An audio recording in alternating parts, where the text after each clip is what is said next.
A dark cabin sways in time with the storm. The air is thick with the smell of rum, gunpowder, and fear. The captain, whose name makes taverns tremble from Barbados to Madagascar, wakes with a scream. But it wasn't a cannon blast that woke him. It was a dream. A trembling hand reaches for a quill and a battered journal. We tend to think that pirates wrote about treasure, but the real diaries, the few that have survived, don't tell of gold. They tell of the cost. Today, we will unseal these records to see the true horror of a pirate's life. The most terrifying monster wasn't waiting in the depths of the sea, but in the reflection on the surface of the ink. Their diaries weren't ship's logs. They were the black boxes of sinking psyches, dispassionately recording the final moments before the crash. And contrary to myth, many captains were literate. They needed to read charts and keep track of their plunder. Their curse was that they were educated enough to meticulously document their own descent into hell. He looks down at his leg. The musket wound he received a week ago is burning like fire. The skin around it has turned black, and a sickly, sweet smell of death emanates from it. Gangrene. There is no surgeon on board. He was killed in the last battle. The captain knows he has two paths, and both lead to hell. He can die in a fever in a couple of days, or do what no sane person would dare. Gangrene isn't just an infection. It's a rebellion of one's own body, a slow coup that begins in a single limb. That nauseatingly sweet smell came from bacteria like Clostridium perfringens, which released gas as they consumed dead flesh. Every sailor knew this scent. It was the smell of inevitable doom. His nightmares were not random. His medical knowledge was a volatile mix of maritime superstition and battlefield butchery. And his instruments, the role of the ship's surgeon was often filled by the carpenter or the cook, whoever had the sharpest knives and the strongest stomach. So the captain wasn't looking at a surgical kit. He was looking at a carpenter's saw and a meat cleaver. In his diary, he doesn't write about krakens, he writes about people. He sees, again and again, the faces of the merchant crew he ordered thrown overboard. He hears their voices in the sound of the waves. This isn't just fear. It's what pirates called sea melancholy, essentially the post-traumatic stress disorder of the 18th century. But unlike soldiers on land, pirates had no leave, no return home. The sea was their battlefield, hospital, and prison all at once. They were locked in with their trauma, 24 hours a day, 7 days a week. The only escape was the bottom of a rum bottle. Or the bottom of the ocean. He looks at his rotting leg, then at the locked cabin door. Beyond that door is his crew. They are not a team. They are a pack. And a pack always smells weakness. His authority was like the flag on the mast. A sick captain was a lowered flag, an open invitation for any ambitious first mate to raise his own. The pirate code, for all its democracy, was ruthless. A captain unable to lead them to plunder was removed. Weakness wasn't a personal problem. It was a threat to the business. He turns the key in the lock. The click of metal sounds like a death sentence. His tools lie on the table. Not scalpels, but an ordinary knife sharpened to a razor's edge. A small carpenter's saw. A bottle of the cheapest rum, not for disinfection, but for courage. And a pot of ship's tar bubbling over a brazier. This is his anesthesia, his antiseptic, and his sutures all in one. This isn't a surgical kit, it's the toolbox of a damned carpenter about to fix his body like a broken mast. The tar was a brilliant and terrifying choice. It was on every ship, waterproof, and had antiseptic properties, the perfect material to seal a wound, if you could withstand the hellish pain. Now, stop for a second.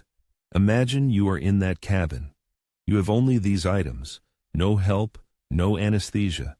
Your life depends on whether you can drive a knife into your own flesh and then saw through your own bone, fighting through pain that could drive you mad. This is not a hypothetical scenario. This was the reality these men faced. Amputation without anesthesia can cause neurogenic shock, death from the pain itself. It's not just very painful. It's like the loudest sound you've ever heard, but it's coming from inside every one of your nerves. The key to survival was speed. A professional surgeon could saw through a bone in under a minute. Now imagine how long it would take you. He takes a deep swig of rum and bites down on a leather strap. The first cut is with the knife in a circle. Then the saw. The dominant sound in this scene is the scrape of metal on bone. A muffled scream, swallowed by leather. Sweat blinds him. And finally, the last pull. The leg is severed. Consciousness is fading, but he manages the most crucial step. He plunges a red-hot ladle of tar into the open wound. The sizzle. Cauterization was a deal with the devil. A second of unimaginable hell in exchange for a chance to see the dawn. And that smell, not just burnt meat, but a nauseating cocktail of hot pine tar, blood, and flesh. But cutting off the leg was only half the battle. The hardest part was just beginning. This captain's story was not an exception. It was the rule. Constant violence, paranoia, and alcohol created a perfect storm for mental illness. It was an epidemic that no one diagnosed. And we have a witness, Alexander Exquemelin, a surgeon hired by pirates in the 17th century. He spent years among them, describing their lives with medical precision.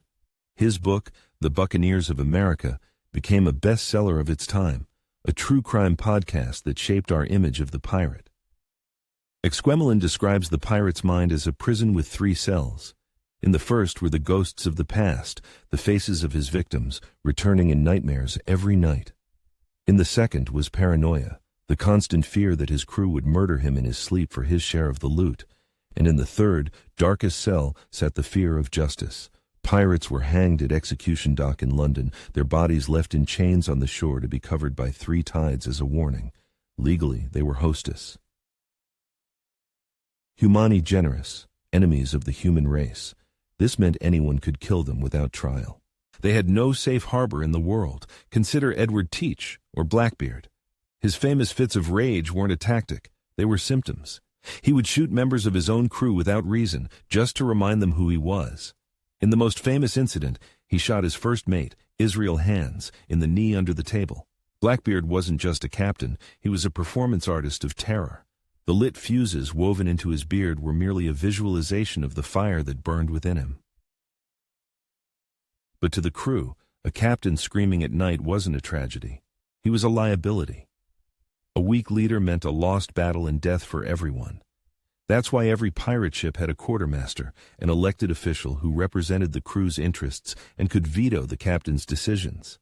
A leader's madness was a direct threat to survival, and it was the quartermaster who could initiate a vote to remove him.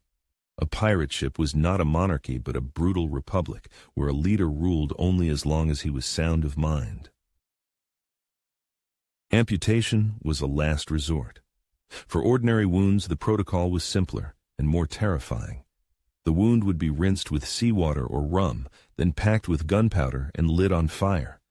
The excruciating pain was the only known way to stop bleeding and infection. Their medical philosophy was simple: fight fire with fire.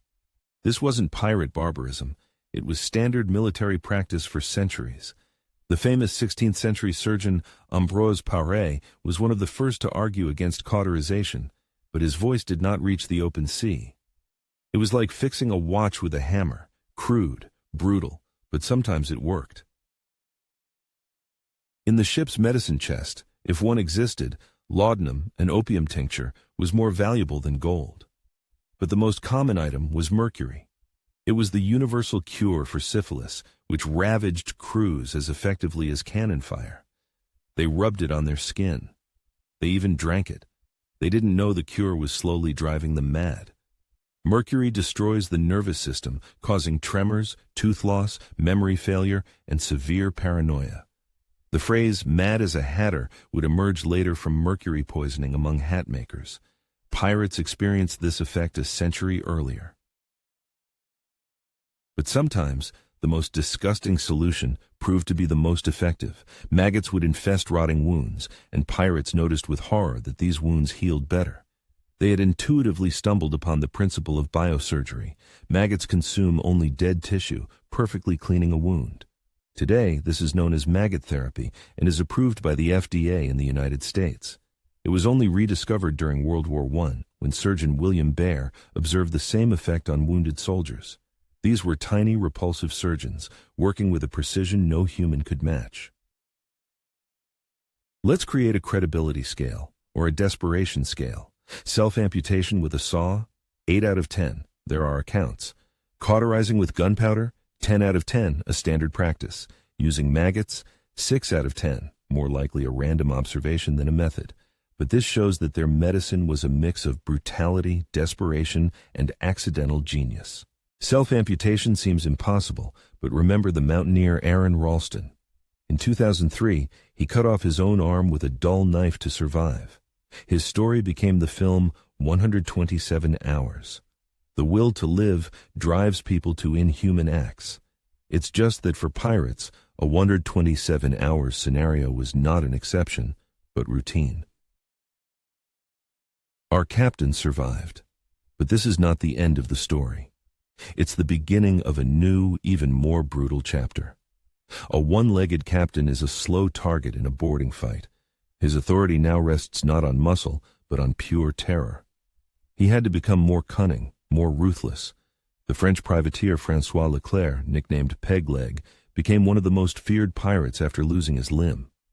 But his story was the exception that proved the rule. For most, an injury was a daily political statement. Every dull thud of wood on the deck was not just a step, it was an assertion. I survived what would have killed you, and that is why I'm still in command.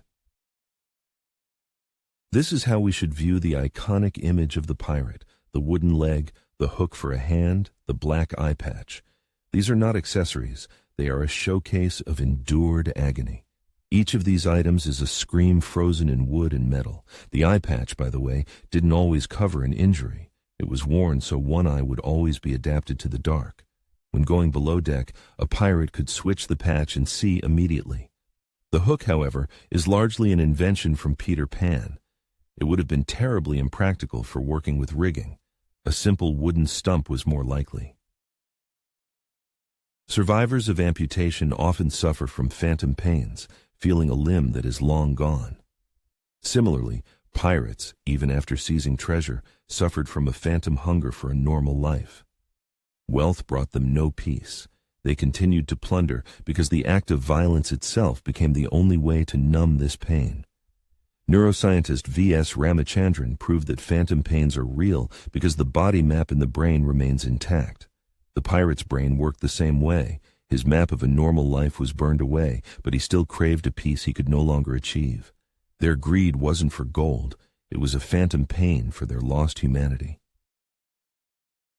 This is why most such captains met a bad end. The inhuman will that allowed them to survive became the cause of their downfall.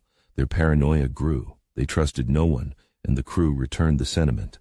Captain Edward Lowe was known for his sadistic cruelty. Eventually, his own crew marooned him on a deserted island. And this wasn't the palms and coconuts of a novel. To be marooned meant to be left on a barren rock with a pistol and a single bullet. The last grim choice the crew gave their former leader. This brutality was not just directed outward, it was turned inward. They treated their own bodies like broken tools to be crudely fixed or discarded. This was the psychology of survival at any cost. They practiced a brutal form of objectification. The body was just another mechanism, like a cracked mast. If it hindered the Enterprise's survival, it was repaired or removed without sentiment. This is a known psychological defense mechanism for extreme trauma. Dissociation, the act of detaching oneself from one's physical shell to endure the unbearable. Thus was born their first law of survival, written in blood. Always choose the lesser of two evils, even if that evil is a red-hot knife. They intuitively understood what many still don't today. Sharp, unimaginable pain now is nothing compared to a slow, certain death from infection later. This was the logic of a field surgeon. The process is called triage. When resources are scarce, you make cruel decisions based on odds. Pirates were their own emergency room, performing this ruthless triage on themselves. Their second law was even darker. Physical scars can be survived, but a broken mind is a death sentence. Nightmares and paranoia were more dangerous than any storm because they destroyed the crew from within. The crew could see and understand a wooden leg. But the ghosts in the captain's head? They could not. These invisible mutineers sowed dissent and fear. This is why many pirate articles forbade gambling or women on board, not for moral reasons, but because any conflict could ignite the powder keg of paranoia. And from this followed the third and final law: turn your trauma into a weapon. A wooden leg had to become a symbol of resilience, not disability. A hook for a hand, a sign of lethality, not a handicap. Their entire image was a theater designed to conceal a broken man. This is called a dread reputation. Pirates like Blackbeard and Bartholomew Roberts crafted an image of absolute evil so that ships would surrender without a fight. A fight is a risk.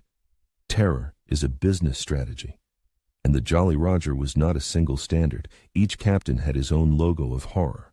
Black Bart's flag depicted him standing on two skulls, symbolizing his enemies, the governors of Barbados and Martinique. Studying these diaries and survival protocols, we see not just robbers, but people pushed to the absolute limit. So who were they really? Ruthless monsters who reveled in cruelty, or desperate survivors whose brutality was their only tool against hell? Post a single word in the comments: monster or survivor. But before you answer, remember this: many were forcibly pressed into the Navy. They fled merchant ships to escape inhuman conditions. A pirate ship was one of the few places in the 18th century world where democracy reigned and a black slave could become an equal member of the crew. Perhaps they weren't the disease, they were a symptom of a sick world.